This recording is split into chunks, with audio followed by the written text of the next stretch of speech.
Boa noite, tudo bem com vocês? Estamos novamente aqui, diretamente do canal BS TV USA, pelo YouTube e pelo Facebook, com o programa Novos Olhares.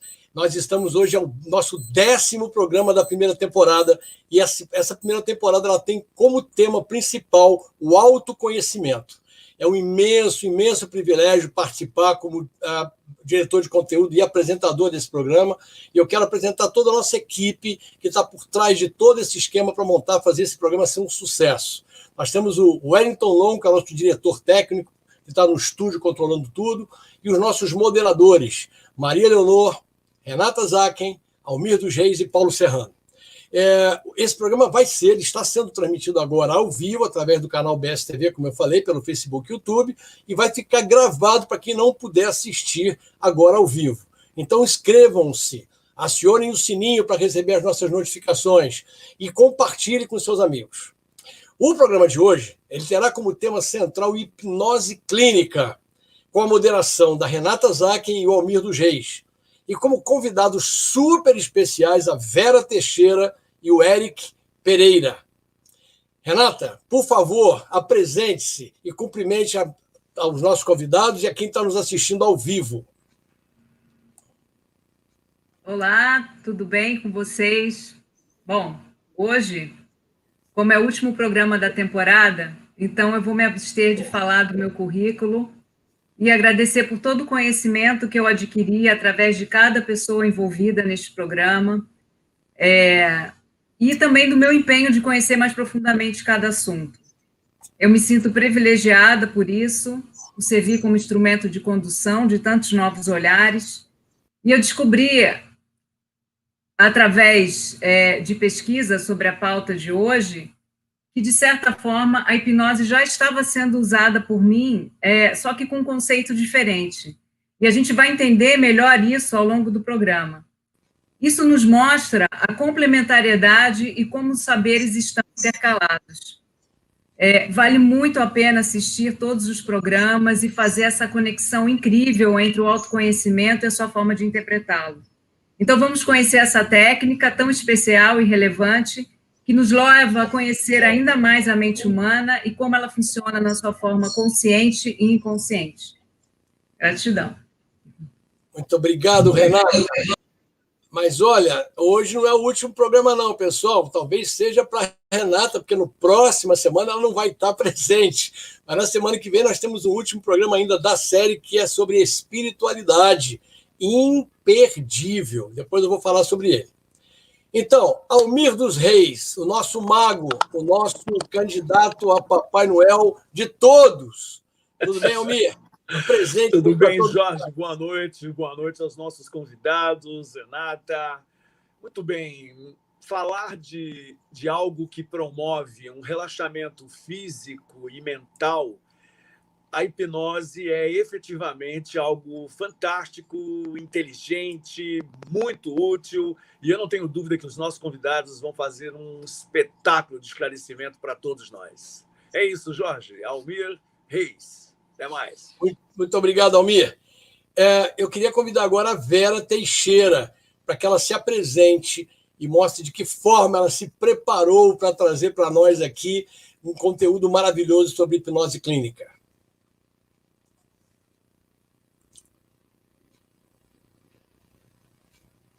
Você ligou e desligou. Liga de novo o microfone. Desculpa. E agora, já me estão a ouvir? E sim, com certeza. Olá, boa noite, aqui do outro lado do Atlântico e com esta pronúncia um pouco diferente da vossa, não é verdade? Visto que eu sou a única que está com esta pronúncia aqui hoje no programa. Eu vou-me apresentar então, o meu nome é Vera Teixeira, eu sou psicóloga, eu fiz toda a minha formação entre o Canadá e Portugal, ou melhor, eu fiz o primeiro curso de Psicologia no Canadá, onde eu vivi até aos 24 anos, onde eu falava exclusivamente o inglês, E depois, quando eu vim para Portugal, que foi uma escolha minha, visto que tenho cá os meus ancestrais todos, meus pais, avós e afins, eu decidi então, para aprender o português, nada melhor do que ir para o curso de Psicologia aqui em Coimbra, onde eu fiz a segunda parte, ou melhor, a segunda de mão.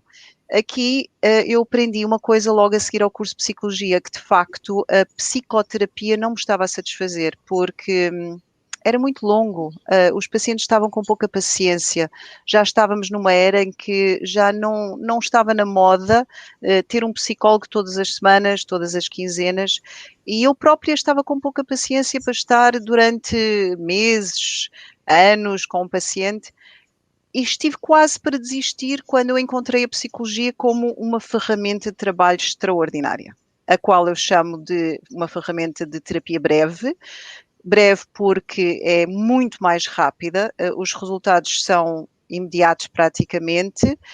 Eu costumo dizer aos meus pacientes que eu não faço mais do que 2, 3, 4 consultas no máximo, e incrivelmente nós temos os resultados pretendidos. Portanto, eu hoje vou partilhar um pouco essa minha experiência. Eu sou uma mulher muito prática, embora eu dou aulas de hipnose através do LCCH, que é o London College of Clinical Hypnosis, onde eu fiz toda a minha formação, mas sou uma mulher muito prática, pouco teórica, portanto é para ter resultados, vamos trabalhar, e assim é que eu costumo orientar as minhas sessões. Muito bom, Vera, muito bom. Vai ser um prazer ouvir você aqui durante esse programa todo. Eu queria agora convidar o nosso outro convidado especialíssimo, Éric Pereira, para se apresentar para nós. Olá, muito boa noite. Antes de mais nada, obrigado pelo convite. É sempre bom ter a oportunidade de poder compartilhar um pouquinho sobre o que eu faço e principalmente como eu faço para as pessoas. Eu estou mergulhado no mundo da hipnose há mais ou menos 21 anos. Sou brasileiro, moro em Portugal, vai fazer 7 anos, moro em Peniche, uma cidade que eu gosto bastante, enfim, Portugal. É um país que eu gosto muito e comecei a desenvolver a hipnose aqui antes de morar. Eu vinha convite da aula, inclusive em Aveiro, numa universidade em Aveiro, e no Porto, e acabei ficando, adorei a cidade e acabei voltando para Portugal. Eu gosto muito de dizer que o meu trabalho não é focado só na hipnose, apesar que é muito difícil dizer o que não é hipnose para mim. Eu acho que tudo é um pouco de hipnose. Eu faço coach, programação neurolinguística, hipnose. Eu tenho um conjunto de habilidades que eu utilizo para ajudar as pessoas a identificar suas feridas emocionais e a trabalhar o máximo que elas possam para compreender aquilo que está acontecendo, para que elas possam provocar nelas o que muita gente chama de cura, né? Por aí fala-se muito sobre isso. Utilizo uma hipnose chamada hipnose ericksoniana, apesar de estudar muito sobre hipnose. Tive a oportunidade de estudar com as filhas do Milton Erickson, que é o pai da hipnose moderna hoje, e sou um apaixonado por isso.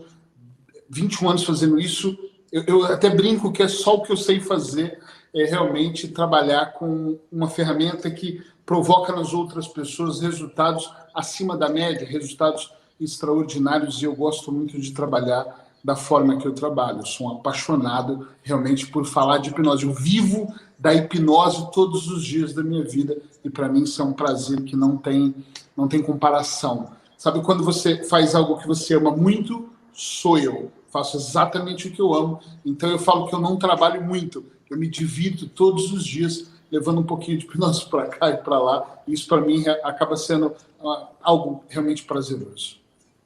Muito obrigado, Éric. Nós vamos ter muitas oportunidades hoje durante o programa de ver toda a sua experiência para falar aqui para todo mundo. Eu queria chamar a Renata de volta e o Almir para que eles assumam o programa e comecem esse debate com os nossos convidados super especiais. Eu volto daqui a pouco para a gente falar mais, depois para fechar o programa. Almir e Renata, está com vocês. Vamos lá, Renata. As damas em primeiro lugar. Tá bom. Então eu quero falar com a Vera. Vera, o que é hipnose? Eu tive a oportunidade de ler sobre o assunto e eu vi que a hipnose, como o Éric acabou de falar, ela está está muito mais presente na nossa vida do que a gente imagina, do que aquela coisa, como você até me citou, de palco, né? Que as pessoas têm uma ideia de que hipnose é botar você em transe e fazer o que quiser com você. Então, eu queria que você explicasse a hipnose, o tipo de hipnose que você faz e quais são os propósitos distintos que pode haver dentro da hipnose como terapia. Olá a todos, novamente. Ora bem, eu gostaria de falar um bocadinho sobre a hipnose, talvez até como o pano de fundo a minha experiência pessoal.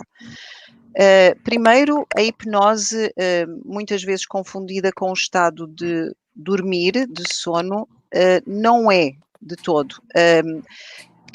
Eu também quero falar da hipnose hoje de uma forma muito simples. E porquê de uma forma simples? Eu sinto, cada vez que eu recebo um paciente em sala, por mais que tenham lido sobre a hipnose, tenham ido à net procurar sobre a hipnose, há muitas crenças, há muito tabu acerca deste assunto já de longa data, pelas crenças que vêm desenvolvidas ao longo dos anos, obviamente, até pela hipnose de palco. E então eu tento sempre explicar aos pacientes, e eu acho que eu vou fazer isso também, escolho fazer isso aqui, que de facto a hipnose é algo extremamente simples e que tem uma conotação negativa devido àquilo que nós temos vindo a ver ao longo dos anos. A hipnose é um estado de transe, a qual não é o estado nem vigil, de olhos abertos, portanto as pessoas não estão vigis, não estão para fora, nem é um estado de dormir. Portanto, é aquele estado intermediário, é um estado de atenção focada, mas é um estado em que leva a pessoa a um estado alterado de consciência que permite aceder a um lugar mágico, que eu chamo o nosso sábio interior, que é o nosso inconsciente. E, de certa forma, é a única maneira de nós conseguirmos aceder a esse lugar tão especial, a esse lugar que guarda tudo o que tem a ver connosco desde que existimos, desde as nossas vivências, as nossas experiências, as memórias, os nossos automatismos, o funcionamento do nosso corpo, é uma forma de nós podermos aceder através da voz do terapeuta. Portanto, a nossa voz é importante nesse sentido, e eu digo porquê, repara, muitas vezes, e a Renata própria disse isso, que a hipnose às vezes é uma linha fina entre o coaching, o mindfulness, a meditação. Qual é a diferença? Aqui a voz do terapeuta vai ajudar a guiar o paciente no sentido dos objetivos pretendidos, indo de encontro ao inconsciente e a tudo aquilo que ele está lá dentro a representar em termos da forma como o paciente chega a nós e com o problema que chega a nós. Portanto, resumindo, a hipnose é um estado de consciência alterada, que não é dormir, nem é vigil. É um estado que pode atingir um estado leve, que é o estado alfa, pode ser um bocadinho mais profundo, que é o estado teta, porque isto tem a ver com as ondas cerebrais, e alguns pacientes conseguem ir um bocadinho mais fundo ainda, ao estado delta, onde de facto nós podemos então aceder a uma terapia mais comum, que é a regressão ou a amnésia, etc., outras funções mais profundas. Não sei se consegui explicar aí mais ou menos aquilo que... Muito bem. Muito bem, muito claro. Muito bem, obrigada, transparente. Perfeito, perfeito. Olha, realmente, dentro dessa mesma linha, eu vou pedir para que o Eric se posicione, porque eu tenho uma indagação nesse sentido. Como a gente definiu lá no início da temporada, o programa nasceu com o objetivo de autoconhecimento. E levando em consideração que um dos focos importantes dentro da hipnose é o relaxamento físico e mental, a proposta é justamente essa. Eric, você pode nos dizer exatamente o que é a hipnose clínica, levando em consideração essa primeira abordagem de que promove também um relaxamento físico, mental, e isso é correlacionado com autoconhecimento? Por favor, obrigado. Vamos lá. Depois da explicação da Vera, fica difícil falar, porque ela deu uma boa explicação e eu gosto da palavra simples.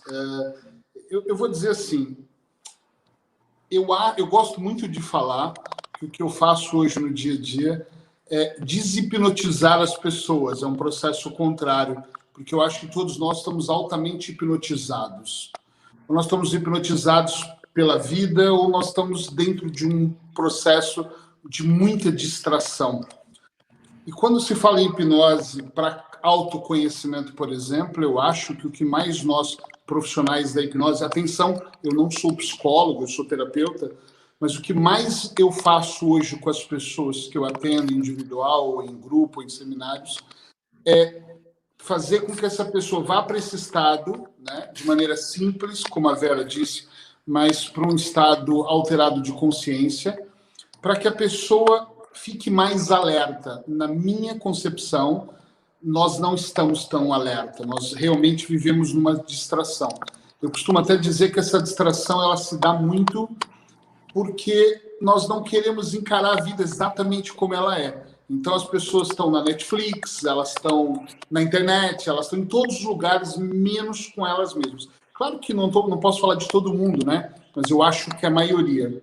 E quando eu provoco a hipnose, eu convido a pessoa para esse mergulho mais interno, essa pessoa, quando ela está no processo desse mergulho, ela começa a ganhar uma consciência que ela não tinha antes. É essa visão que eu tenho. Eu percebo que ela começa a ir mais fundo dentro dela e ver a vida por ângulos que, de repente, durante muito tempo, ou por crenças, ou porque a vida foi levando ela para esse caminho, para esse rumo, fez com que ela aumentasse a sua distração e ela vai se perdendo durante o processo. Por isso que as pessoas normalmente entram muito em sofrimento, porque elas não estão mesmo olhando com esses olhos mais inconscientes. Elas estão olhando com os olhos do que as outras pessoas programaram ela para isso. Ou ela está preocupada com a autoaprovação das pessoas, ou ela está preocupada com o que as pessoas vão pensar sobre elas. Enfim, ela está preocupada com tudo menos com ela. E eu acho que isso vem de uma educação muito antiga, muito lá do papai e da mamãe ou dos avós, que faz com que a gente viva mais distraído do que consciente. E para mim, quando eu estou com uma pessoa e estou colocando ela num estado de transe, de alguma maneira eu estou fazendo com que ela acorde. É o que a Vera falou, ela não está dormindo, ela não vai para o sono. É muito o contrário, ela vai para um despertar, mas de uma maneira diferente. Eu acho que esse despertar é sem filtros, entende, Almir?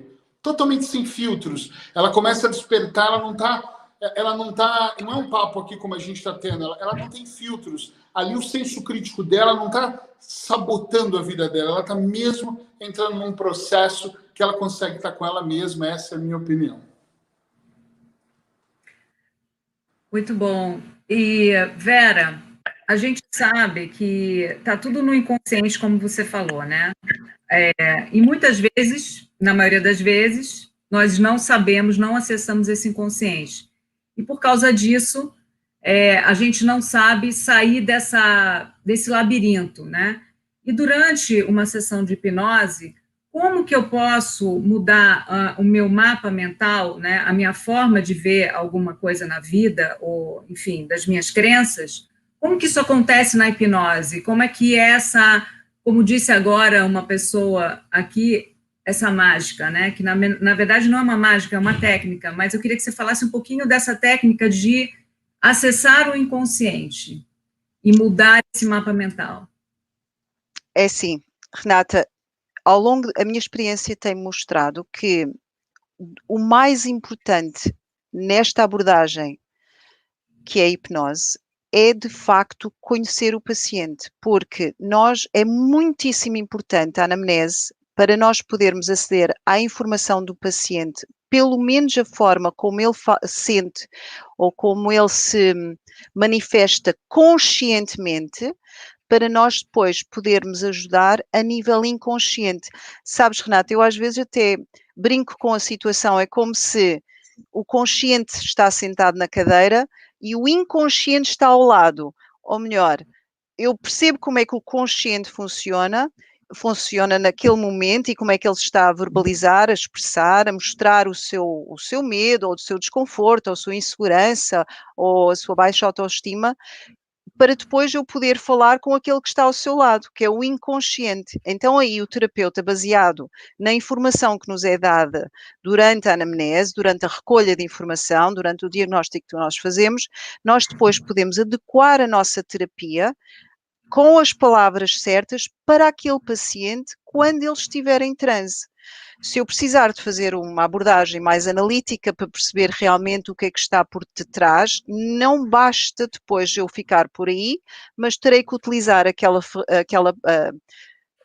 palavra mágica que faz parte da hipnose, que é a sugestão. Portanto, a sugestão é baseada no objetivo do paciente. Eu, se sou um paciente e estou à procura de facto ter uma autoestima mais capaz, ou de facto resolver o meu problema dos ataques de pânico ou das minhas fobias, eu vou utilizar a minha linguagem de acordo com esse objetivo, utilizando a sugestão durante o transe hipnótico para que o paciente possa, de facto, aceder a esses recursos internos, ouvindo, porque é a voz do terapeuta que é a ferramenta aqui em questão, porque repara, durante o mindfulness, o que é que acontece? Nós estamos a utilizar a atenção focada e estamos com a nossa própria voz interna, e que muitas vezes o que é que a nossa voz interna nos diz? É que está tudo de mal, é impossível, não vale nada, e quando há uma voz externa a calar, essa voz interna e a dizer agora vais-me ouvir, inconsciente. Portanto, é como se eu estivesse literalmente a falar com aquele que está ali ao nosso lado, que é o inconsciente, a dizer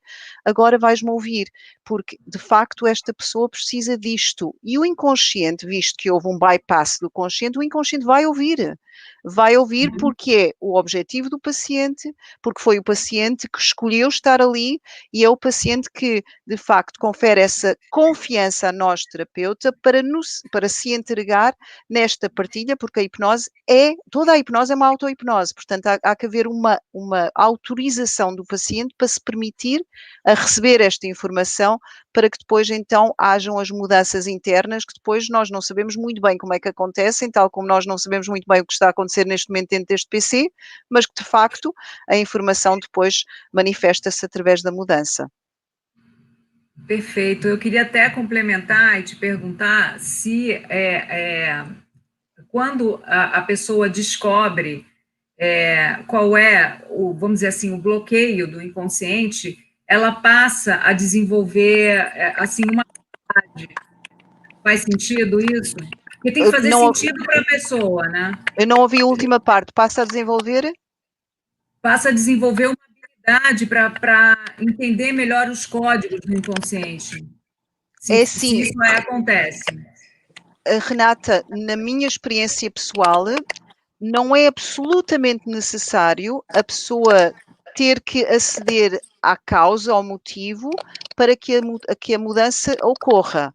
Por vezes, a própria técnica comportamental, portanto, através da sugestão, sabendo que de facto está embrulhada, eu vou-lhe dar um exemplo, a ansiedade performance, por exemplo, não é necessário eu saber de onde é que isso vai na minha infância, qual foi o trigger que na altura desencadeou essa falta de capacidade de exposição, para eu depois poder, agora na minha fase adulta, poder dar a sugestão ao meu inconsciente para começar a mudar o comportamento que se manifesta perante a situação desejada, seja palco, seja durante uma competição, seja no desporto, seja onde for. Portanto, nem sempre é necessário ter essa consciência profunda.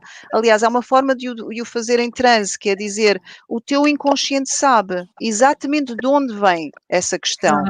Mas hoje, e aqui, enquanto adulto, nós podemos então pedir ao teu inconsciente autorização para que as mudanças possam ocorrer. Portanto, é quase como nós estarmos a falar com o inconsciente diretamente, a pedir autorização para que as mudanças, porque ele sabe onde é que é. Se de facto a informação tiver que vir ao de cima e se for pertinente para a mudança, ela virá. Mas se não for, também há forma de podermos dar a volta de modo a que a mudança ocorra na mesma. Fantástico. Obrigada, Vera. Muito interessante mesmo, perfeito. Eric, pelo que eu pude perceber ao longo das leituras, inclusive das próprias argumentações que vocês estão colocando, a gente percebe que há uma linha muito tênue entre a terapia da hipnose e o subconsciente do paciente. Me parece que há uma ligação muito forte entre esses dois conhecimentos. É verdade? É isso mesmo? A minha interpretação está correta? Como é que se trabalha essa questão, já que a gente está atuando lá dentro do subconsciente? Você tem algum exemplo que pode mostrar alguma coisa, elucidar se é realmente isso? Obrigado. É assim, Almeida. Eu sempre acredito que quando eu estou com um cliente na minha frente e ele está me contando qual é a queixa emocional principal que ele tem, eu presto muita atenção no que ele fala e também no que ele não fala, na maneira como ele se comporta, nos significados das palavras para ele, já que as palavras têm um significado diferente para cada pessoa, para que eu possa guiar ele para esse transe mais profundo, para que a comunicação entre ele e o inconsciente seja muito positiva. Eu não tenho uma experiência de dizer que não existe um exame certo a hora que ele está mesmo inconsciente, qual tipo de estados que ele tem, como as pessoas desenham os estados, mas eu acredito nessa linha, né? E o que eu mais digo é assim, todas as vezes que eu estou dentro de um mergulho com um cliente, se ele estiver disponível, o inconsciente dele vai estar plenamente aberto para absorver aquilo que eu vou colocar para ele, já que o nosso bisturi é a palavra na hora que a gente está trabalhando. A maneira do que eu falo e como eu falo, meu tom de voz, a maneira como eu vou me expressar, vai fazer com que ele vai ali estar mais receptivo para aquilo. Também eu acredito, fazendo isso há tantos anos, que tem muitas pessoas que procuram ajuda, mas elas não estão tão disponíveis. E é uma discussão que daria um programa inteiro só para discutir sobre essa disponibilidade, mas eu acredito que muitas pessoas, às vezes, estão ali na poltrona e elas contribuem para o processo em relaxar, seja relaxamento progressivo ou qualquer tipo de relaxamento, ela contribui porque ela quer muito parar de fumar, ela quer muito descobrir de onde veio a ansiedade, porque tem gente que acha que realmente precisa buscar lá o início, a causa. Ela quer contribuir, mas contribuir e estar disponível são coisas completamente diferentes. Quando essa pessoa está realmente disponível, ela está muito aberta, e o profissional, que eu acredito que isso também conta, sabe o que está fazendo, porque a hipnose tem um monte de gente fazendo no Brasil, aqui num monte de lugar, mas que o profissional sabe exatamente como conduzir esse trabalho, nós conseguimos que esse inconsciente esteja mais aberto para poder receber essa informação, então provocar essa situação de cura, essa situação de alívio, essa situação de compreensão. Todas as vezes que eu trabalhei alguém que estava muito disponível, como é que eu sabia que ela estava disponível?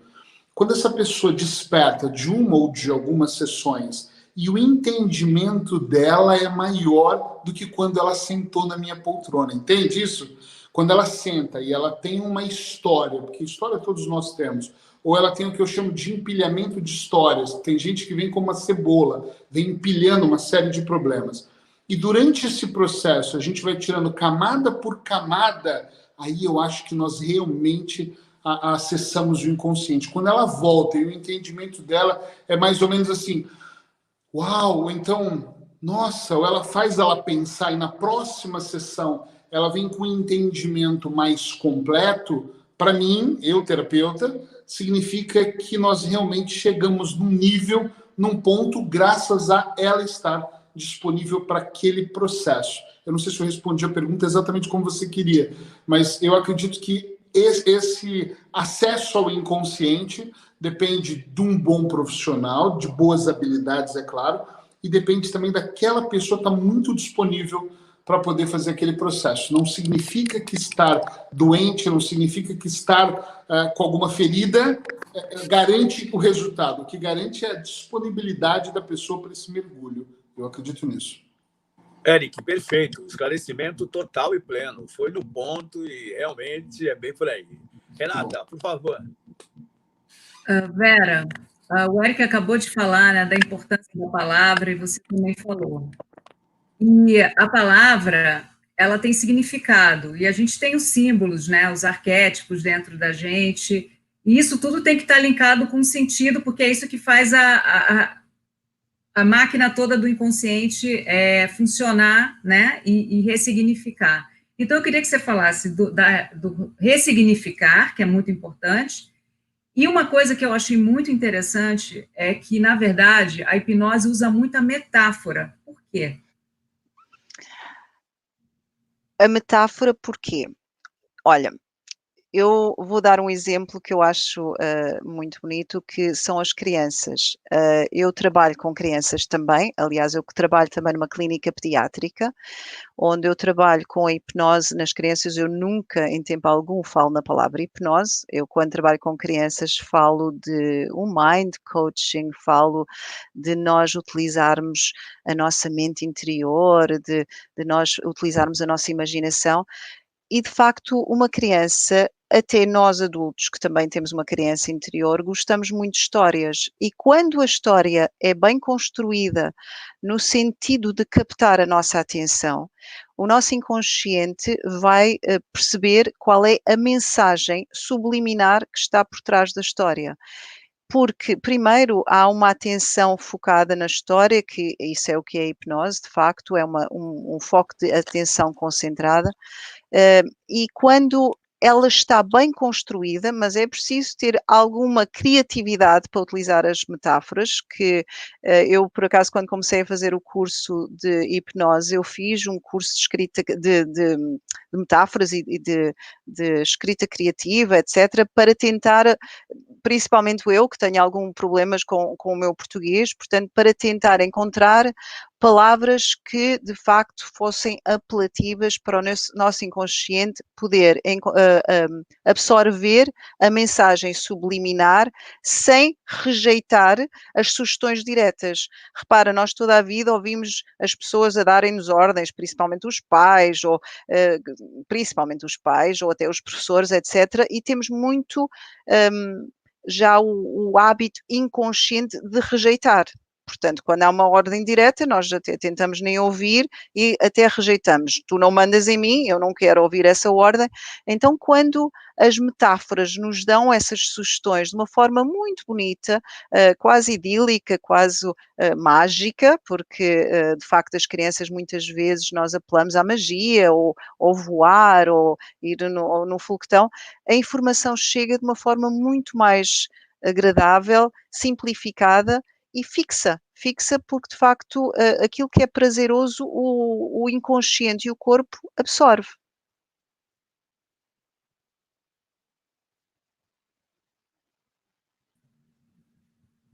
Eu achei muito interessante isso que você falou, e também lembrei, quando a gente conversou um pouco, que você falou que você também vê o sistema de crenças da pessoa, né?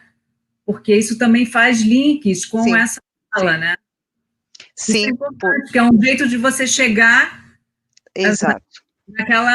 naquele inconsciente, né? Como funciona, né? Então, é muito Exato. importante essa conexão, você falou disso, né?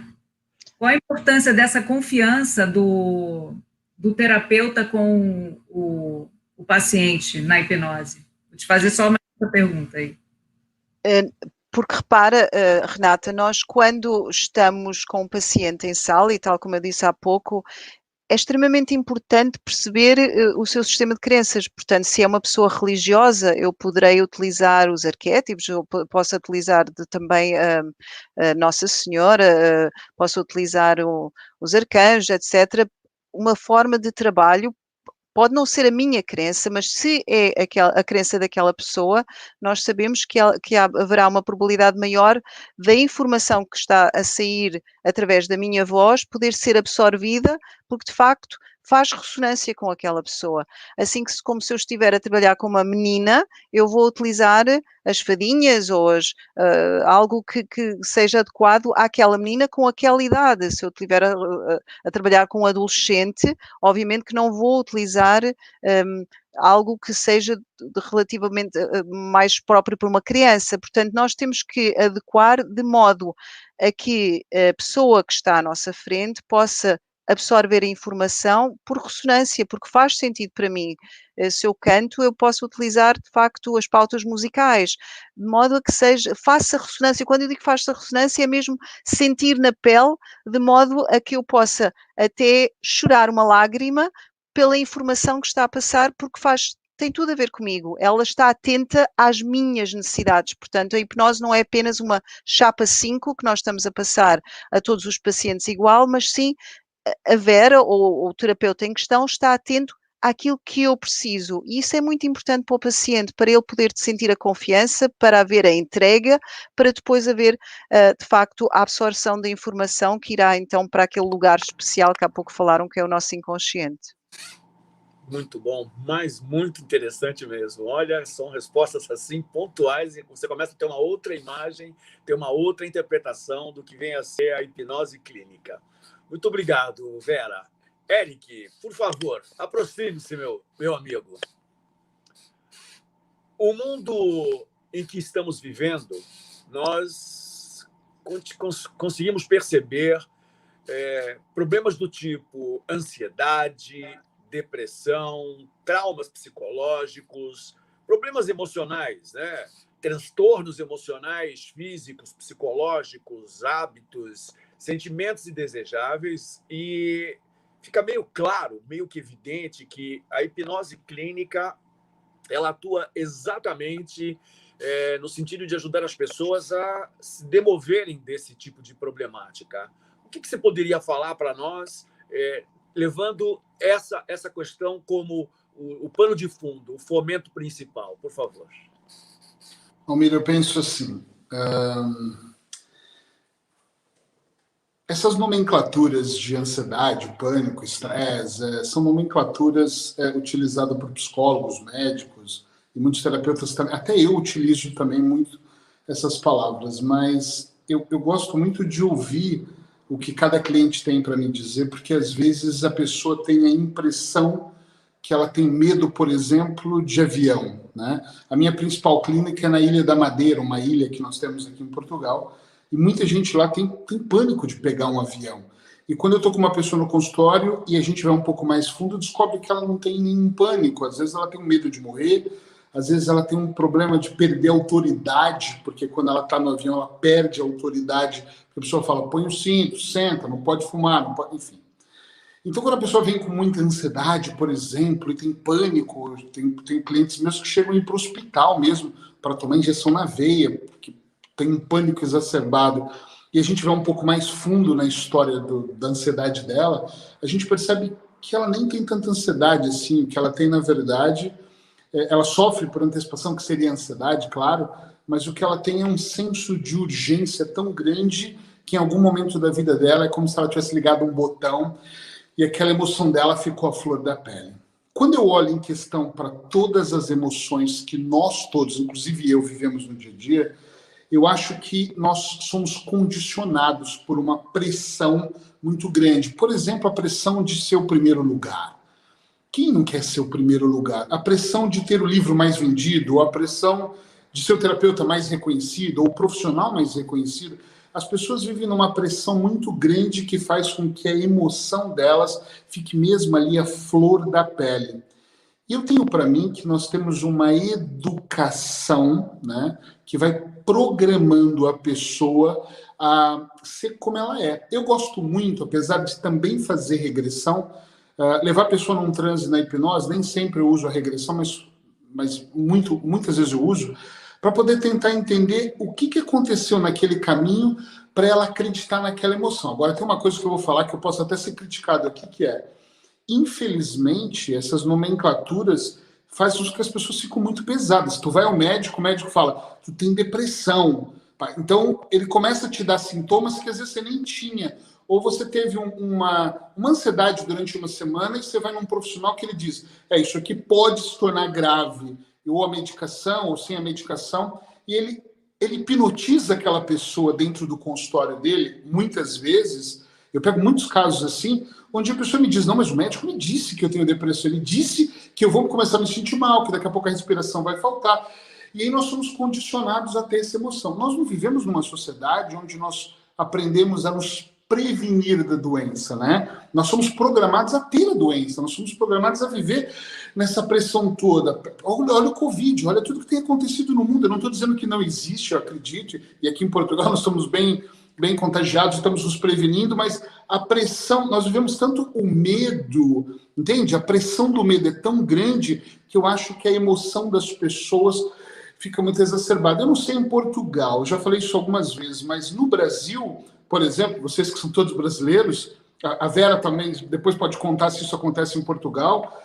Quando eu estou na escola, e já aconteceu comigo de fazer uma arte, uma brincadeira, e a professora diz, vai de castigo e vai ficar sozinho. E lá na biblioteca, eu começo a crescer achando que estar sozinho é algo muito ruim, né?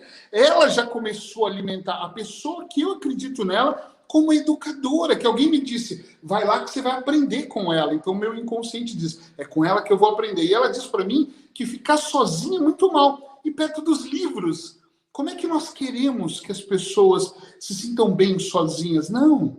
Tem muita gente carente que vê amor em todos os lugares. E depois o casamento dá mal e a situação vive uma situação ruim. Tem pessoas que não têm o hábito de ler, porque de alguma maneira nós somos programados. Então, silêncio, vai ficar sozinho, vai virar. Quer dizer, sozinho é uma coisa ruim. Esse é um exemplo de milhares que eu poderia dar de como nós somos muito educados, sempre fomos educados a estar doente, educados a permanecer dentro da escassez.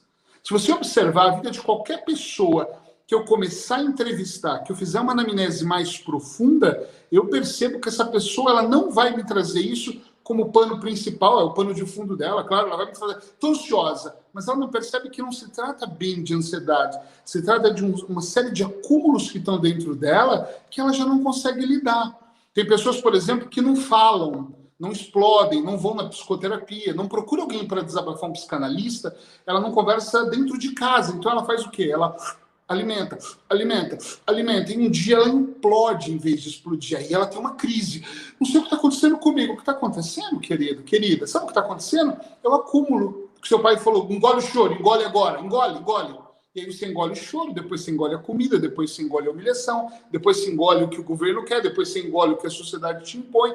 E aí você vai acumulando e depois você explode com tantas emoções. E é claro que aí a gente arruma uma nomenclatura para ansiedade, para depressão, para pânico, para uma série de tretas que no fundo, é o acúmulo de emoções, na minha opinião, tá? É o acúmulo de emoções que fazem as pessoas depois viverem assim doentes. E você percebe que quem está num período, tem uma ferida emocional muito grande, ela não está buscando ajuda, às vezes ela está buscando aliado.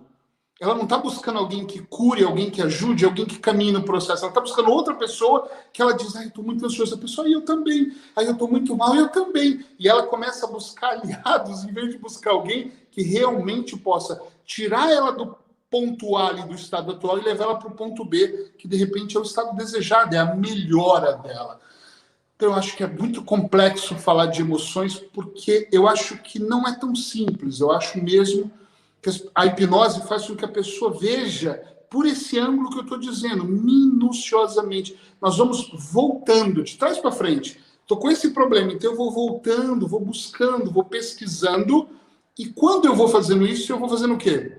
Vou despertando a consciência daquele cliente. Ele começa a olhar, ele começa a entender. Se ele começar a entender que essas emoções dele não é assim, acordei numa terça-feira qualquer, me sentindo mais ansioso, triste com a vida, ele começa a perceber que a vida até que é muito boa.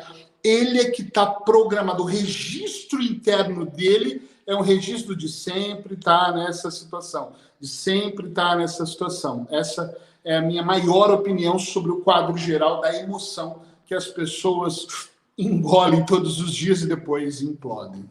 Sinceramente. Muito bom, interessante, hein? Muito forte, muito interessante mesmo.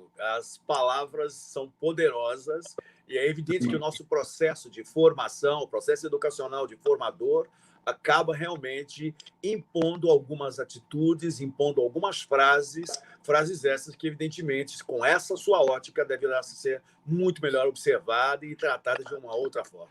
Obrigado, Eric. Muito obrigado. Obrigada, Eric.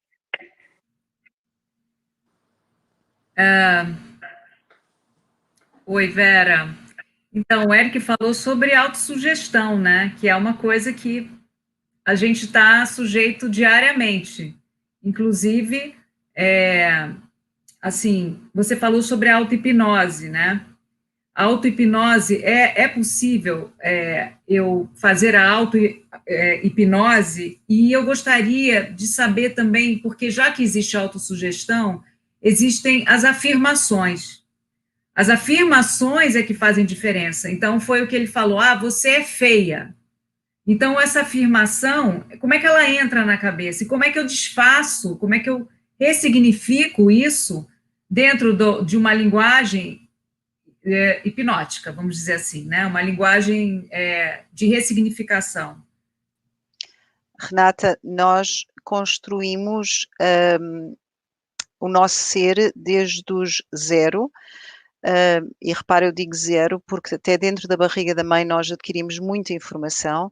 Desde os zero, muitas vezes eu digo que os 0 aos 7 será o mais importante, mas dos 0 aos 14 também, que será depois a base de todo o resto que irá ser acoplado em cima dessa base, dos 0 aos 14 anos. E repara, se durante a nossa juventude, portanto a nossa infância, nós vamos absorvendo informação e também temos a nossa predisposição. Por isso é que eu muitas vezes menciono que nós podemos ter 4 filhos, vindos todos dos mesmos pais, mas cada um deles faz uma leitura muito pessoal daquele assunto ou daquele acontecimento. Portanto, uma mãe pode estar a ralhar com o filho, com os filhos, um estar completamente devastado e os outros não estão nem aí. Portanto, também tem a ver com a nossa essência muito própria, portanto, o nosso eu muito próprio, cada um é único.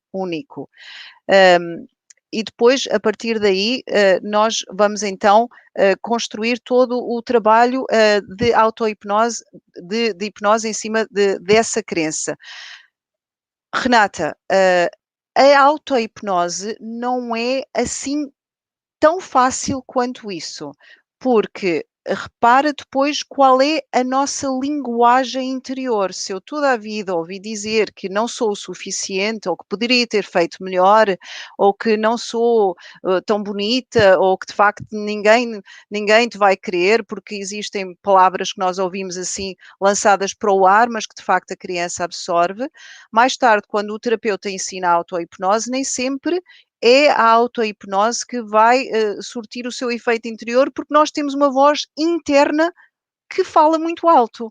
E então eu tenho optado por fazer uma coisa que eu sinto enquanto terapeuta, que já trabalho com hipnose há quase 30 anos, eu gravo a sessão, de modo a que não haja qualquer probabilidade da voz interna que é crítica, que é desconstrutora, que é aquela que de facto andou a dominar o meu terreno, como disse o Eric e bem, desde que nós vamos ouvindo até do nosso professor, aquela pessoa que eu tanto idolizo e que também me dá a informação que fica ali registada e que depois eu trago comigo ao longo da vida, que me limita, que me boicota em certas áreas da minha vida. Eu, quando tento fazer auto-hipnose e não consigo, é mais uma forma de eu perceber que, de facto, eu não consigo nada.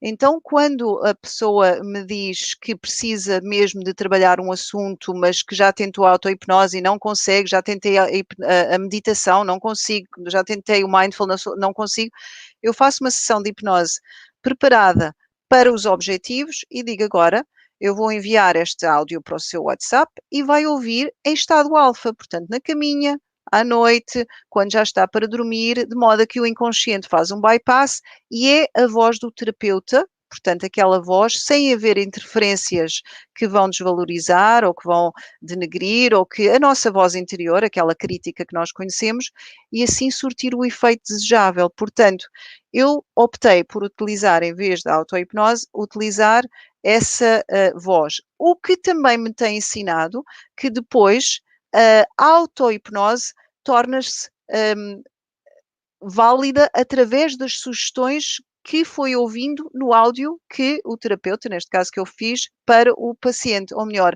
já se torna uma voz interna positiva e que de facto já é possível dizer se calhar até sou capaz. Acredito mais em mim. Sinto que desta vez é que vai ser, porque há uma mudança interna daquela parte de nós que até então era inflexível e estava construída de uma forma mais negativa, que é o nosso inconsciente. Esse sábio interior tão poderoso. Grande Vera, mas olha, o que é mais agradável nisso tudo, eu trato de dados, transformo dados em informação e, via de regra, são dados do cenário econômico financeiro, né? Finanças, controladoria. E uma das técnicas que a gente utiliza para tentar mapear o que poderá acontecer é voltar no passado, tratar os dados no passado e fazer esses dados do passado por regressão, entender os fenômenos regressivos de uma regressão e, a partir daí, criar os chamados cenários futuros, presentes e tudo mais. Isso vai bem de acordo com o que você acabou de nos apresentar, e a sua posição me foi bem pontual, porque deixa isso bem claro. Há um estudo econômico, matemático, estatístico, contábil, que é chamado de regressão linear múltipla, regressão linear simples, e que a ideia é justamente essa: voltar ao passado, estudar os paradigmas, no seu caso seria quebrar alguns paradigmas, ou entender esses paradigmas, e a partir daí ter talvez um diagnóstico do que poderá acontecer e de que forma isso pode ser minimizado. Muito obrigado, Vera. Isso está só ampliando a minha capacidade cognitiva de entender o assunto. Muito obrigado mesmo. Eric, eu fiquei bem impactado quando você desconstrói, né, aquela história de que, olha, você é mau, você é feio, você tem que ficar sozinho, o castigo é ficar sozinho. Imagine, sozinho numa biblioteca deve ser uma das coisas mais maravilhosas do planeta. Mas, enfim, ficou muito claro que a hipnose clínica ela atua desconstruindo realmente essas coisas, esses cenários todos, tá? Então, a minha proposta agora é pensar nas questões mais fisiológicas, né? Tipo, né? Problemas com hipertensão, gastrointestinais, sistema imunológico, entre outras. A minha pergunta vai nesse sentido. De que forma, se é que é factível, né, a hipnose clínica também auxiliaria em pacientes com esse tipo de problemas ou com essas problemáticas? Muito obrigado, por favor. Vamos lá. Eu acredito que exista um debate muito grande sobre coisas físicas. Eu tenho o hábito de dizer, Almir, que quando as pessoas me procuram, por exemplo, e me trazem coisas físicas, eu, Eric, sempre digo assim: você primeiro, até por responsabilidade, você primeiro tem que ir a um médico e perceber se esse processo ele não é realmente um processo físico que depende de uma intervenção clínica numa especialidade específica médica. E, normalmente, muita gente me procura já porque o médico indicou, disse, olha, não é algo médico, é algo emocional, apesar de parecer físico. Aí eu posso fazer uma intervenção, no meu caso, tá? Não sei os outros profissionais, mas no meu caso. Eu acredito que a mente, ela controla absolutamente tudo na nossa vida, ela controla absolutamente mesmo tudo. Eu acho que a hipnose, a pessoa estando disponível, eu posso dar comandos diretos e indiretos. Eu sou muito ericksoniano, então é mesmo através de histórias, de metáfora, do tom de voz, da pausa, de levar a pessoa a construir uma imagem para que depois eu possa ajudar ela a desconstruir as imagens que ela já tem ali fixa dentro da cabeça dela. Independente do problema que ela tenha, eu sempre disse para as pessoas que se elas acreditarem, não estamos falando aqui de um efeito placebo, ok? Mas se elas acreditarem no poder interno que elas têm, elas conseguem se trabalhar. Eu não gosto muito da palavra cura, já usei ela algumas vezes aqui, mas com cuidado de não ser eu e sim do cliente. Mas quando o cliente entende até o que significa a palavra cura e ele consegue se trabalhar, se colocando numa potência, eu vou chamar de potência máxima mental, para ele fazer esse mergulho e realmente ressignificar, ou seja, dar um significado diferente ao fato que está ali programado, eu acredito que ele consiga dissolver dentro dele aquele tipo de situação. Eu já peguei pessoas com problemas intestinais, pessoas com problema gástrico, pessoas com problemas de úlcera, pessoas com outros tipos de problemas. Já tive médicos que me mandaram pessoas com muitas dores nas costas, com fibromialgia, com situações que são realmente sérias, que a pessoa chega e ela tem uma dor. como tem uma coisa que eu digo que tem pessoas que têm dores invisíveis, que ela vai ao médico e diz, tem algo que está me incomodando, ela não sabe o que é, ela tem a dor física, tipo, dói a batata da perna, as costas dói, aqui tem uma sensação, aí vai no cardiologista, faz uma série de exames, mas é mais uma angústia, às vezes nós não sabemos nos expressar, então nós aprendemos de maneira popular, que sentindo aqui pode ser eu senti uma pontada do seu coração, e às vezes nem é, né? Depois de um exame se comprova que não é. E quando a pessoa faz esse mergulho nessa predisposição que ela está, ela consegue acessar uma série de áreas na vida dela, uma série de... Eu acesso uma série de Erics, né? E faço as minhas partes se conversarem. Uma das coisas que eu gosto muito de trabalhar é pôr a pessoa num transe. Imagina que a pessoa tem um problema desse físico, vou pôr umas aspas aqui, físico, e ela chega com uma dor muito grande, e quando eu faço as partes dela conversar, eu acredito que todo processo terapêutico, por mais que às vezes tenha um catarse dentro do processo, ele tem que ser...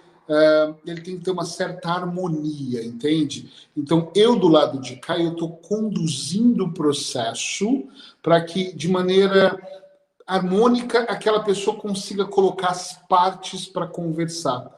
E quando as partes se conversam, elas começam a fazer as pazes entre elas. É muito curioso como eu já peguei inúmeros casos das pessoas sofrerem uma série de problemas, como abuso sexual, abuso verbal e outras coisas, às vezes que parece até simples, de que uma das partes parou de se comunicar. A Vera colocou muito bem o lance da comunicação interna. Esse diálogo interno que nós temos, às vezes, faz com que a gente sabota alguma dessas partes. E quando elas não conversam...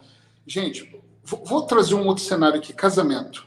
Quando o casamento não tem um diálogo incrível, quando uma pessoa não sabe que é hora dele pausar para outra pessoa passar, que eu tenho que abrir mão para outra pessoa ser mais feliz, que felicidade não é dependência, esse diálogo ele se torna importante para um casamento melhor, não é? Pelo menos aqui em casa é assim. A mesma coisa acontece com a gente. Se eu faço esse diálogo interno entre todas essas minhas partes, eu consigo mandar a mensagem certa para o inconsciente. Eu trabalho muito com pessoas com ansiedade. Acho que o meu maior foco é a ansiedade. E uma das coisas que eu digo é, imagina uma pessoa no trânsito, em casa, num processo, uma pessoa ansiosa, ela respira como? Porque apesar de eu ter estudado com profissionais do mundo todo de topo, os meus maiores professores, não tenho a menor dúvida, foram os clientes que eu atendi ao longo desses anos, os milhares. Eles é que me ensinaram. E eu pego uma pessoa ansiosa, por exemplo, normalmente ela está... É porque você não sabe bem da minha vida. Ela quer te provar que ela está doente. Ela precisa fazer isso, porque senão não tem sentido. Mas todo o estilo dela me transmitir a mensagem, imagina como ela transmitir para a mente dela. Ela fala para mim, mas ela fala primeiro para ela. Os ouvidos dela estão mais próximos da boca dela. Então, essa mensagem que ela manda para o consciente é o quê? De agonia. E a primeira coisa que eu ensino as pessoas é cuidado com a mensagem que você manda.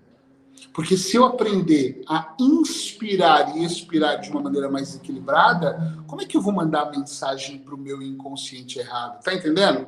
Como é que eu vou mandar a mensagem para o meu inconsciente que eu estou desesperado? Eu estou aqui em perfeito equilíbrio me comunicando com todo mundo. Em que momento alguém que está me assistindo em casa vai pensar que eu estou desesperado? Não é a mensagem que eu estou transmitindo. A mensagem que eu estou transmitindo é que eu estou levando algum tipo de informação que eu domino para quem talvez domine ou não domine. Ou seja, eu estou tranquilo em dizer isso. Então, quando eu digo com tranquilidade, quando eu equilibro a maneira como eu vou agir, tudo começa a mudar. Então, um testezinho muito simples que eu peço, às vezes, para a pessoa aplicar no consultório online, eu faço muito trabalho online, que é, pega as mãos, coloca as mãos aqui assim, ó, e deita na cadeira bem confortável, coloca os pés na mesa e manda a mensagem de conforto e pensa nas dívidas que você tem para pagar. Não é congruente. Também se você pegar as mãos assim, entrelaçar e colocar no meio das pernas e abaixar a cabeça e ficar numa posição apertada, pensa em você em Paris. Pensa em você nas férias em Porto de Galinhas, né? Lá em Recife. Pensa em você. Não é congruente, você não sente, porque a mensagem não é congruente. A mesma coisa no dia a dia. Quando uma pessoa vem com algo físico ou emocional, e eu equilibro essa congruência dentro dela. Eu sinto que ela está desalinhada, e eu alinho o processo dentro dela. Eu educo ela, entende? Eu gosto de dizer que, às vezes, eu ensino os meus clientes a desaprender para aprender de novo. Entende a ideia? Porque quando eles desaprendem o que eles faziam errado e começam a fazer de maneira certa, a mensagem que eles começam a mandar diariamente para o inconsciente é de equilíbrio. Agora, não é congruente alguém que anda mais equilibrado e fica ansioso, concordam? Não é congruente alguém que anda mais equilibrado se preocupar tanto com o futuro e querer ser o primeiro lugar e viver de concorrência e deixar o ego tomar conta. Não é. Por quê? Porque, no mínimo, você tem um certo equilíbrio. Então, essa pontinha é que é extremamente importante. Então, qualquer tipo de problema, eu acho que ele pode ser resolvido. Não por mim, eu sou só um condutor. Eu sou o cara que faz a obra de arte ali. À medida que ele vai me entregando, o tanto de material que eu ganho é como eu consigo modelar o cliente que está comigo. Se ele me entrega um material ruim, a minha modelagem não vai ser tão boa. Se ele está disponível e me entrega algo a mais, eu consigo fazer uma obra de arte, entende? Eu penso que todos nós, terapeutas, somos assim. Por isso que nós temos que estar tão atento com essa comunicação que ele traz para a gente devolver e reeducar ele como ele se comunica com todas as partes. Uma vez se comunicando com todas as partes, aí o equilíbrio vai tomando conta da gente. É o que eu acredito. Maravilha. Eu vou pedir para Renata e para o Almir fazerem as duas provocações finais, porque não parece para vocês, mas nós já temos mais de 1 hora de programa. Uau. E muita gente que entrou pensando que depois ia jantar, ia dormir, etc. Em Portugal, então, já é tarde a beça. Então, vou pedir para a Renata que faça essa última provocação para os dois, quer dizer, para um, depois o Almir faz para o outro, e eu vou depois trazer o que quem está assistindo está dizendo para nós aqui, tá bom? Vai lá, Renata. Então, eu acho que a dúvida é o inimigo do inconsciente, né? A dúvida, quando no caso o hipnólogo, ele consegue um resultado de ressignificação dentro da terapia, a dúvida que eu tenho e que eu gostaria de perguntar para vocês é: como que eu sei que isso foi autorizado? Vocês falaram a palavra autorizado, é como se o inconsciente autorizasse o consciente. Existe uma necessidade de acompanhar esse paciente para que ele não volte para um processo de autossabotagem e comece de novo a implementar, porque a mente humana ela vai muito para o negativo, né? Então você consegue mudar o cenário, mas de repente acontece aquela pedrinha no sapato, aí volta aquilo de novo, porque está na memória. Como que eu cesso essa brincadeira? Vera.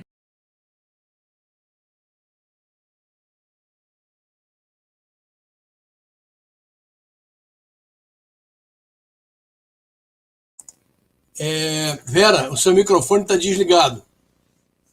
Aciona o seu microfone. Ok. Já me estão a ouvir?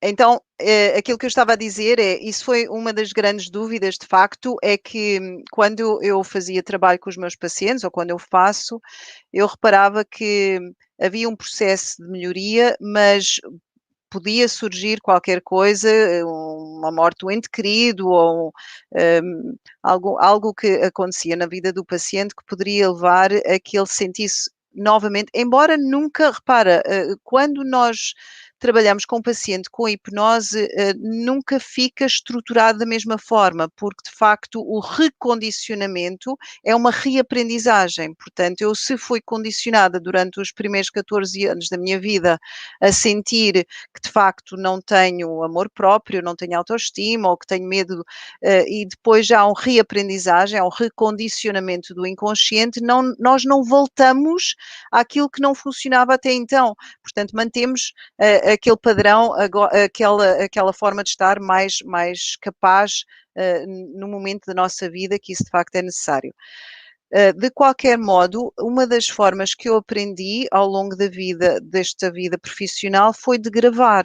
eu gravo a sessão porque o nosso inconsciente é muito teimoso e por vezes, ou por o facto de ser um ganho secundário, porque de facto aquele sintoma foi muito necessário ao longo da vida, o inconsciente por vezes tem dificuldade em abrir mão do sintoma.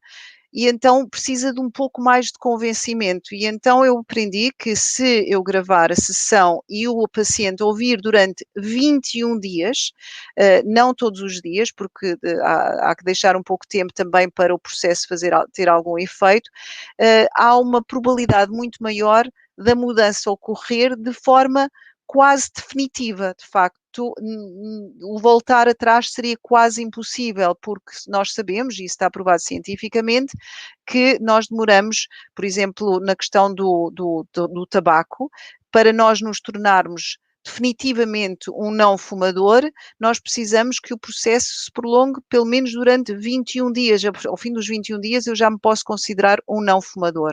E então, esse trabalho gravado faz com que haja quase como, eu brinco com essa situação, vamos convencer o seu inconsciente ao longo destes 21 dias, de acordo com os seus objetivos e aquilo que o paciente traz a nós, não é inventado por nós, de facto, se ele está ali em terapia, é porque ele tem uma necessidade, é porque ele tem algo que o perturba ao longo destes anos, então está receptivo àquilo que nós estamos para lhe oferecer. E tanto quanto está receptivo, há uma absorção de informação, porque a maior parte das vezes, quando o paciente está em consulta connosco, a primeira vez, é natural que ele esteja muito atento à informação. E ao estar muito atento à informação, não se permite a um estado de transe tão profundo para que a informação fique lá bem gravada no lugar que é suposto, no inconsciente. Mas se leva a informação para casa, a gravação, e ouve na cama, em estado alfa, e até adormece, a informação fica lá registada. Portanto, a probabilidade de voltar ao que era, eu diria que é quase nula, Renata. Muito interessante, realmente. Olha, costumo dizer que esse tipo de programa a gente tem vontade de ficar o dia inteiro tratando do assunto. Enfim, mas muito obrigado, Vera. Eric, olha só que situação interessante diante do que você apresentou. É muito comum hoje encontrarmos a nossa sociedade com pessoas com problemas de depressão, né, pensando no neuro, e pessoas que ficaram deprimidas porque, de repente, descobriram que tem uma doença. Né? Por exemplo, o diabetes. O diabetes, via de regra, ele promove uma situação muito delicada no consciente, que é você achar que não tem mais jeito. A coisa é muito mais complicada do que se pode parecer, e nem sempre é assim que funciona. Mas quando o homem, por exemplo, descobre o diabetes, ele pode chegar a ser insulino dependente ou não, em função do grau do diabetes, é evidente que as consequências são avassaladoras, né? Potência sexual, impotência sexual, isso tudo. E aí, quando esse cidadão vai procurar um médico, né, e o médico faz uma bateria de exames e detecta que tem alguma coisa que precisa mexer aqui, mexer acolá, etc. e tal, mas ele costuma dizer, já nessa entrevista preliminar, que, olha, você precisa consultar um psicólogo, um terapeuta, porque isso está mais aí na sua cabeça do que em você, né? E é óbvio que isso se estende ao depressivo por outras fatalidades, entre outras coisas. Como nós podemos pensar na hipnoterapia, a hipnose, ajudando, auxiliando a desbravar esses eventuais traumas, psicotraumas que se constituem? Obrigado, Eric. Ok, é assim, como eu disse antes já, eu acho que tudo está muito ligada à maneira como nós vendemos a ideia, como nós vendemos a ideia para o inconsciente, não é para o cliente. Eu tenho clientes que me procuram com impotência sexual, por causa da diabetes, ou por causa de qualquer outra coisa, clientes em depressão. Nesse momento eu tenho 6 clientes com cancro, com câncer, né? Como a gente fala no Brasil, que estão em estados ruins, estão maus, e não me procuram para resolver a questão do cancro, me procuram para resolver a questão da dor, ou resolver a questão mesmo da depressão, a questão de estar mal, de saber que está passando por um momento menos bom. se todos nós, olharmos a doença em si como doença, como estágio final, como a morte, como a última passagem, ou qualquer coisa do gênero, eu sempre vou ver pela perspectiva negativa. Eu dou muita importância para estar com o meu cliente em algumas sessões para entender ele. A avaliação, para mim, a anamnésia, o início é muito importante. Eu já cheguei a ficar 3 sessões avaliando para que a intervenção fosse precisa. Quanto mais precisa for, mais resultado eu acredito que eu tenho. Quando eu começo a ouvir as pessoas me trazerem as doenças, isso é uma coisa muito individual, né? 2 pessoas que têm cancro, 2 que têm impotência sexual, têm histórias completamente diferentes. O que eu tento mostrar para elas? Mas eu sempre tento fazer isso, mostrar o melhor lado da vida, buscar os melhores referenciais que aquela pessoa tem, para conseguir ajudar ela com a frase que eu sempre uso, que é a reeducação mental. Na minha perspectiva, quanto mais eu educar aquela pessoa para ela trabalhar a mente dela de maneira consciente, quando eu digo consciente, ela sabendo o que ela está fazendo, né? Ela entendendo tudo. Porque tem pessoas que vê a parte. Se eu vou no médico e descubro que tem impotência sexual ou uma doença mais grave, eu olho para a parte. Todos nós temos a tendência negativa. Vou morrer, não sei o que vai acontecer. Nós só pensamos no pior. E eu quero tirar ele da parte e trazer ele para o todo. Eu quero abrir uma visão para ele maior. Eu quero aumentar a perspectiva. Eu digo que no nosso inconsciente nós temos um gênio com um painel de controle gigante que ele está ali controlando. Esse gênio nasceu com a gente meio ignorante, assim, ele não sabe o que acontece. Foi programado pelo papai, pela mamãe, pelos avós, pelos familiares, pela TV, pelos educadores, e hoje somos nós que educamos ele. Então, à medida que eu vou ressignificando os fatos que ele me traz, ele vai vendo por outras perspectivas. Só que não é fácil eu falar para uma pessoa que tem cancro, calma, você ainda tem algum tempo de vida, vamos pensar no tempo que você tem. Ele está mais focado em pensar no tempo que ele não tem. Então, eu tento colocar ele, faço de tudo para que ele entre num estado onde ele consiga enxergar a parte melhor. Eu costumo brincar com essas pessoas que é assim, se hoje você acordou e não tem ninguém de branco do seu lado, putz, parabéns, tu deve já comemorar. Tu nem está no céu e nem acordou num hospital. Então, isso já é um grande sinal. E vou trazendo mensagens, vou trazendo sugestões, vou ensinando ele a fazer auto-hipnose, vou programando e reprogramando a mente dele, Almir, para que ele entenda que ele é muito mais do que aquilo. Porque se a gente for pegar na parte da doença só, não há quem resista. Não há terapeuta melhor no mundo que vai estalar os dedos e vai tirar a pessoa daquela máscara. Tem clientes que precisam de 3 sessões, tem clientes que precisam de 15.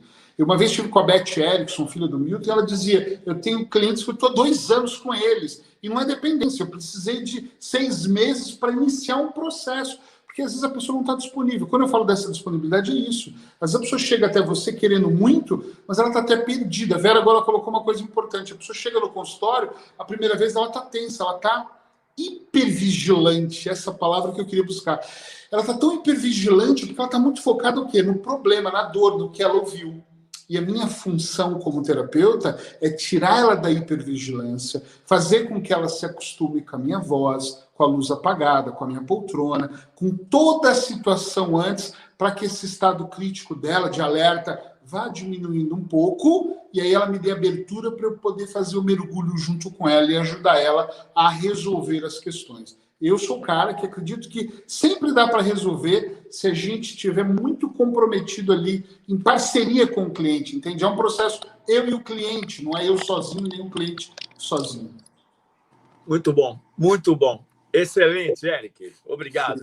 Muito obrigado. Eu que agradeço. Excelente. Bom, eu tenho algumas perguntas que apareceram aqui das pessoas que estão assistindo. Alguns comentários eu já coloquei aqui para que todos pudessem ver, mas eu tenho algumas perguntas e que são intrigantes.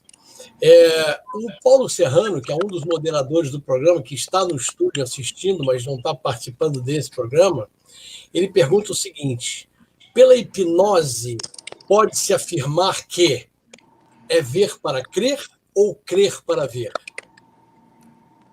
Algum de vocês gostaria de tentar responder? Porque o Paulo Serrano ele tem essa característica. Ele prepara 6 meses antes as perguntas e prova final para pegar todo mundo de calça Entendeu? Então, ele está perguntando se na hipnose a gente pode afirmar que é ver para crer ou crer para ver. Eu deixo essa para ti, Érico. Eu acho que é sentir, não? Eu acho que tem que sentir, como você falou, Vera. Eu penso assim, eu acho que não tem... eu acho que a hipnose não é uma questão de fé. Tem gente que acha que tem que acreditar imensamente.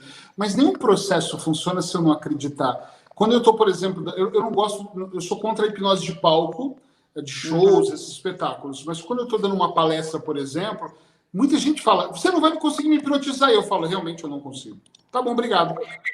Não vou conseguir, porque eu não estou preocupado com isso. Agora, quando alguém nos procura, eu acho que a pessoa já está disponível, ela está disposta a entrar em transe.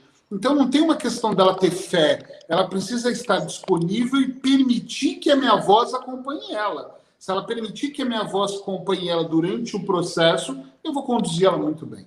É o que eu acredito.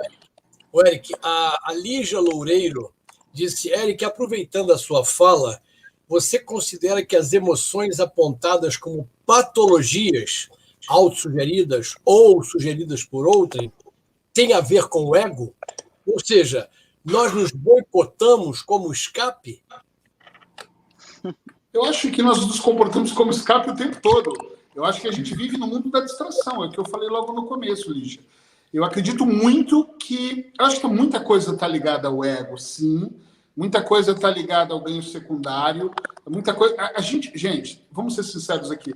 Muitas vezes nós fazemos coisas que inconsciente nós, terapeutas até, nós todos aqui, queremos ouvir. Às vezes nós fazemos alguma situação para alguém bater palma para a gente, né? Às vezes não é nem pelo benefício do outro, e sim pelo seu próprio benefício.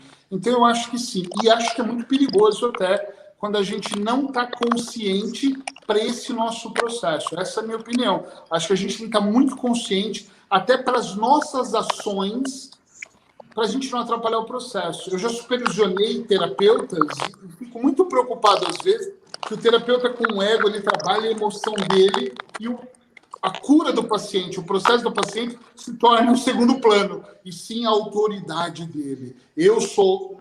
Isso não funciona. Então, penso que sim. Tem uma pergunta aqui que eu queria dirigir para a Vera, que é da Maria Cristina Napolitano. Ela pergunta: o conteúdo dos contos infantis pode ser catastrófico, desde os irmãos Grimm, ou nos prepara para a vida? O conteúdo o conteúdo das histórias infantis, eu gosto muito de trabalhar com crianças, eu gosto muito das histórias infantis e sinto que, de facto, o conteúdo não tem que ser catastrófico. Nós podemos reinventar um conteúdo de modo a que, de acordo com os objetivos do paciente, nós podemos entregar esse conteúdo e ser absorvido de uma forma que faça sentido e que o inconsciente possa culminar essa informação de uma forma muito mais capaz. Portanto, de forma alguma, tenha que ser catastrófica, se eu bem que entendi a pergunta. Perfeito. E tem uma outra pergunta aqui do Paulo Serrano, preparem-se, porque normalmente é uma bomba que está chegando. Força. Ele pergunta, essa me parece mais simples, essa me parece mais simples para dois feras como vocês. Ele pergunta, a hipnose pode desprogramar a memória celular? Olha, por acaso isso é um dos receios que os pacientes normalmente têm, sem ser a questão do aceder a informação que não querem, é a desprogramação. Eu não quero deixar de ser quem sou. Independentemente de fazer hipnose, eu não quero deixar de ser como sou, porque eles têm a ideia de que a hipnose é uma varinha mágica em que nós vamos adormecer e depois acordar diferentes. E que não é isso que a hipnose é de facto. Nós estamos a dar ferramentas ao paciente para que ele possa aceder aos seus recursos interiores e melhorar aquilo que ele já tem. Portanto, não há uma desprogramação, há um recondicionamento. Eu não sei se as pessoas conhecem esse termo do condicionamento, que é uma aprendizagem. Nós aprendemos aprendemos ao longo da vida, condicionamos e fica lá gravada a forma, o modus operandi que nós depois vamos levando connosco ao longo da vida. E quando nós damos informação ao paciente através da hipnose que possa recondicionar, reaprender a fazer de diferente, não significa que está a reprogramar, nem significa que a pessoa está a ser outra pessoa, será a mesma pessoa, mas melhor. Portanto, vai aproveitar os seus recursos interiores para poder otimizar as suas competências. Quem não quer isso nos dias de hoje? Quem não quer? Muito bom. Tem uma última pergunta, que, na verdade, eu iria fazer de uma outra maneira. O Paulo também lembrou do Brian Weiss, que deve ser conhecido de vocês, que são especialistas nessa área. Eu conheci o Brian Weiss em Miami, quando morei lá, de 97 a 99, e ele, vocês sabem a história, quem não sabe, ele é um psiquiatra, chefe da psiquiatria do Mount Sinai Hospital em Miami Beach, e ele tratava uma paciente que ele não conseguia progressos. E ele, então, hipnotizou-a. E ele permitiu que ela voltasse a vidas passadas, vamos chamar assim. E ele, nesse momento ele conseguiu progressos muito interessantes, só que ele ficou com medo de fazer essa divulgação na comunidade médica internacional, porque poderia parecer algo fora do processo dele de, enfim, a medicina como ciência conhecida. E ele somente muito tempo depois colocou isso, foi expulso da Sociedade Médica Internacional e voltou. Eu conheci, tive o privilégio de conhecê-lo através de um outro amigo, e eu fiz regressão com ele a vidas passadas. E para mim foi uma experiência espetacular. E o Paulo Serrano pergunta: a auto-hipnose pode chegar lá também ou tem que ser tratada através de uma terapia com um terapeuta experiente? Para vidas passadas. Essa pergunta já foi feita. Não nesse programa, senão não teria feito de novo. Mas eu estou perguntando se a hipnose pode ser feita e ser levada para vidas passadas. A auto-hipnose pode conduzir a vidas passadas. A auto-hipnose. A auto-hipnose. Eu posso começar e depois o Érico pode terminar ou acrescentar. É assim, o aceder a uma informação, porque eu acho que tudo é uma informação dentro de nós, seja verdade ou não, é uma informação. O aceder a uma vida passada, ou até, eu, por exemplo, tenho uma visão muito sistémica, porque eu também tenho o curso de constelações familiares, que eu fiz até para entender melhor esta questão das vidas passadas, que também podem ser informações que nós trazemos no nosso DNA, dos nossos ancestrais. O aceder a essa informação através da auto-hipnose é possível espontaneamente, porque se nós estamos num estado de consciência alterada, num estado de transe, que nós já conhecemos porque nos foi ensinado através do terapeuta, nós já estamos no ponto caramelo, portanto no estado ideal para podermos aceder a esse lugar onde está essa informação.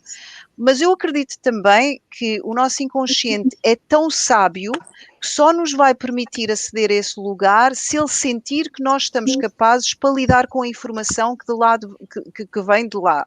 Porque se nós não estivermos preparados para aceder a essa informação e para lidar com ela, eu não acredito que o nosso inconsciente irá a esse lugar na auto-hipnose. Até mesmo na hipnose que é feita por um terapeuta, por um psicólogo ou por um hipnoterapeuta, nem todas as pessoas conseguem aceder de facto a uma vida passada.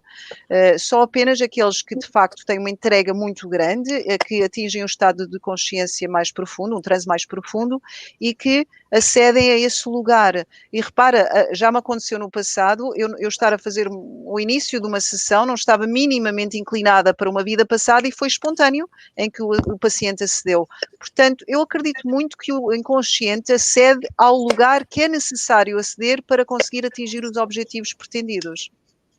Muito bom, Vera. Porque, na verdade, a hipnose clínica leva a vidas passadas de acordo com a necessidade do paciente. Mas a pergunta foi se a auto-hipnose, se eu teria condições de sozinho fazer essa regressão a vidas passadas? Essa foi a pergunta nova, além daquela que já tinha sido respondida. Sim, né? Eric, quer complementar? Eu acho que o que ela falou sobre o inconsciente ser sábio é a grande sacada aqui desse diálogo, porque eu já ouvi testemunhos de pessoas que não precisavam provocar auto-hipnose para ver uma vida. A pessoa tem um insight cozinhando no avião, tira um cochilo e começa a ter alguma visão. Claro que algumas pessoas têm uma visão tipo, nem quero pensar nisso, foi só um sonho. Outras são um pouco mais, não sei se eu posso falar, evoluídas e acabam viajando naquela ideia, mas eu concordo com ela. É muito do inconsciente. O inconsciente é tão sábio que ele acaba resolvendo coisas, trazendo significados, que nem, na verdade, às vezes nem é real a regressão de vidas passadas ou a retrocognitiva, que é até o útero, mas é o significado que ela dá para aquela questão. Para mim, não me importa muito como é, o que me importa é como ele vai me trazer aquilo para eu ajudar ele a resolver a questão. Então, eu acho que é possível, tranquilamente, sim. Inconsciente até num déjà vu, nós podemos nunca ter exatamente ido à França e quando vamos pela primeira vez sentimos que já lá estivemos. O tal déjà vu. Diga, Renata. Não, então, eu queria saber, porque às vezes as pessoas também criam muito conteúdos imaginativos, né? Eu até entendo essa coisa do inconsciente, da gente voltar para alguma coisa que tem um significado. Não estou questionando nem a regressão, mas existe uma linha tênue entre essa coisa de você também criar uma história na sua cabeça, sabe? Todo mundo já foi Cleópatra, coisas assim, entendeu? Eu já tive muitas Joanas d'Arc. Grande, entendeu? Então, tem a ver com os arquétipos, com os significados que fazem sentido para a pessoa e está tudo bem. Se for uma alucinação da minha cabeça, está tudo bem. Tem que fazer sentido, é isso? Eu acho que até um certo limite, sim. Até um certo limite. Né? Pode ter um limite de loucura aqui. Exatamente, isso que eu queria dizer. Caso mais patológico. Mas aqui é de facto a informação que surge, se fizer sentido para o paciente para atingir o objetivo, eu costumo dizer, não importa se é verdadeiro, se é uma memória inventada, fabricada, o importante é que o conteúdo faça sentido para que depois ocorram as mudanças internas necessárias para atingir o objetivo pretendido. Portanto, sempre com o foco lá à frente, para não ficarmos presos lá atrás na Joana d'Arc ou onde quer que seja. Talvez por isso a Maria Cristina tenha feito a pergunta dos irmãos Grimm, né, das histórias que podem ser catastróficas, é porque, na verdade, a gente está transitando o tempo inteiro nessas metáforas, né, arquetípicas, né? Então, tem o conto lá da Cinderela, que toda mulher acredita que vai ter um príncipe. Isso é catastrófico. Induz em erro.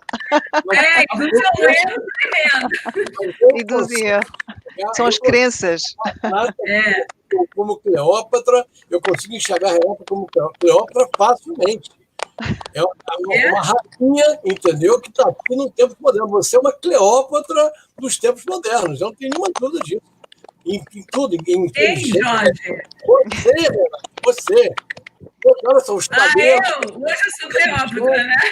A beleza e tudo mais. Eu vejo isso de uma forma muito interessante. Bom, eu queria pedir, assim, 1000 desculpas a todos que estão ouvindo, que estão pedindo para continuar até meia-noite, mas eu sei que a Vera e o Eric também está em Portugal, não é isso, Eric? Sim, estou em Portugal também. Aí já é o dia 18 de novembro. Mas ainda queria perguntar para você o que vai dar na loteria, que você já está no dia seguinte, você pode me dizer. Mas, enfim, eu queria agradecer demais. Primeiro, a Renata e o Almir, 2 super craques, moderadores experimentadíssimos, uma competência inigualável, que ajudaram a fazer esse programa um sucesso. Mas, especialmente, a Vera e o Eric.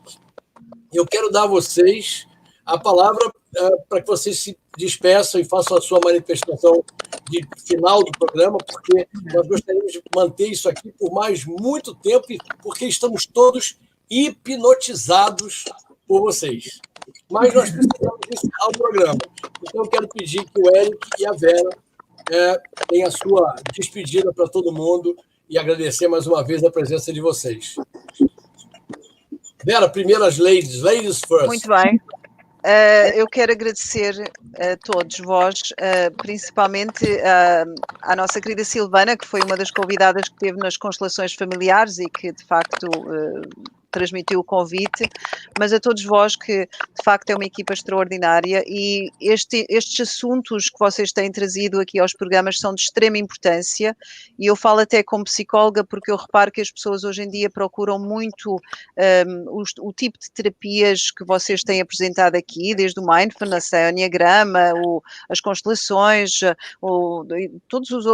e a seguir a espiritualidade, que nós estamos numa era em que, de facto, as pessoas procuram muito saber mais sobre a espiritualidade, e então é muito importante termos bons terapeutas que de facto saibam do assunto e saibam lidar do assunto com muita ética e profissionalismo.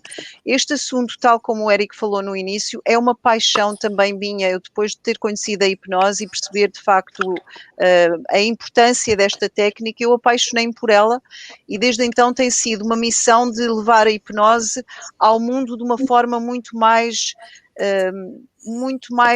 ética, acima de tudo, não utilizar a mente humana como divertimento, nem como palco, mas sim ter o respeito que ela merece ter e dar a importância a esta ferramenta de trabalho que é absolutamente extraordinária, que é a hipnose. E, de facto, a nossa mente, a mente humana, é aquilo que de nós temos de mais precioso e cada vez mais as pessoas estão a perceber que isto tem o efeito pirâmide, que é primeiro vem as emoções e depois vem o corpo. Portanto, se nós trabalharmos com a emoção, com a mente da melhor forma possível, nós também podemos chegar ao corpo de uma forma muito mais capaz. Portanto, agradeço-vos profundamente, gostei muito de estar aqui convosco e talvez até um dia. Obrigada a todos. Muito obrigado, Vera. Éric? Olha, quero agradecer a Ana Maria, que também me convidou para estar aqui no programa, agradecer a todos vocês, que eu acho que foi incrível. Eu tive uma conversa com a Renata e não sabia muito bem como isso aqui ia ocorrer com tantas pessoas, né? E eu realmente gostei muito, não conhecia a Vera, foi muito bom. Eu vou para ver ainda tomar um cafezinho com ela quando passar a pandemia. Combinado. Figurinhas, achei isso o máximo mesmo. E uma das coisas que eu acho muito importante de vocês fazerem isso, como a gente estava falando, é uma paixão mesmo. Quem vive de hipnose sabe disso. E tem muita informação desencontrada. Tem muita gente falando de hipnose que não é hipnose. Tem muita gente com curso de final de semana aplicando hipnose, por não ter uma legislação mais séria. Tem muita gente que se diz hipnólogo, hipnoterapeuta, uma série de coisas, e acabam pegando o dinheiro da pessoa e não conseguem ajudar ela. Existe de tudo em todas as áreas. E quando vocês se propõem a trazer profissionais mais sérios para poder apresentar uma proposta para um público, que isso fica gravado, fica registrado. De alguma maneira, vocês estão contribuindo para as pessoas entenderem que nós estamos num processo de evolução. Nenhuma semente vira árvore no dia seguinte. Então, isso é muito mágico. Vocês estão mostrando o processo.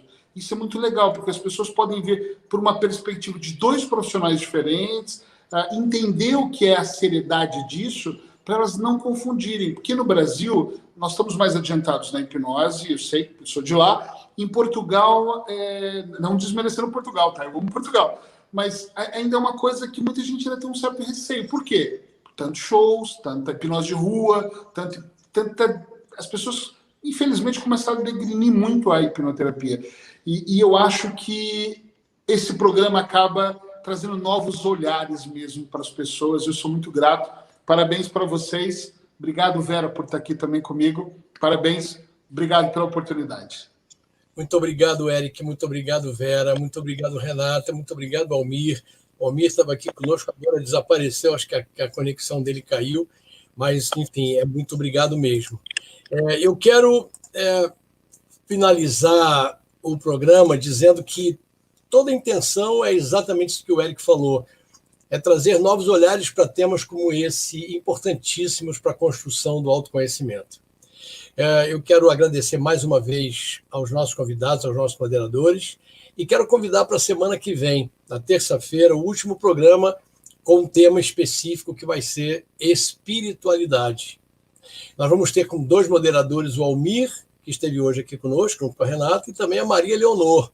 Os dois vão moderar esse programa e vão ter como convidadas a irmã Marina Andrade e a Beth Dabkiewicz. Então vai ser um programa também imperdível no dia 24 de novembro, a próxima terça-feira, neste mesmo horário. 6 horas nos Estados Unidos, 8 horas no Brasil, 11 horas da noite, se eu não estou enganado, em Portugal. Mais uma vez, muito obrigado. Eu espero que vocês tenham gostado, curtido. Acionem o sininho lá, se inscrevam nesse canal, avisem para as outras pessoas que esse programa tem como objetivo trazer gente muito, muito especial, com conteúdos muito importantes para serem discutidos no momento como a gente está vivendo hoje de pandemia, em que as pessoas se fecham em nas suas bolhas, né, comportamentais e conceituais, para a gente abrir a nossa cabeça e ouvir de dois maravilhosos especialistas que existem ferramentas magníficas para o autoconhecimento.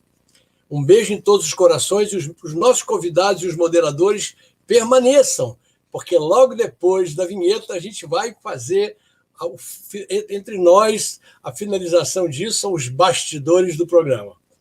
Até daqui a pouco. Me aguardem aí.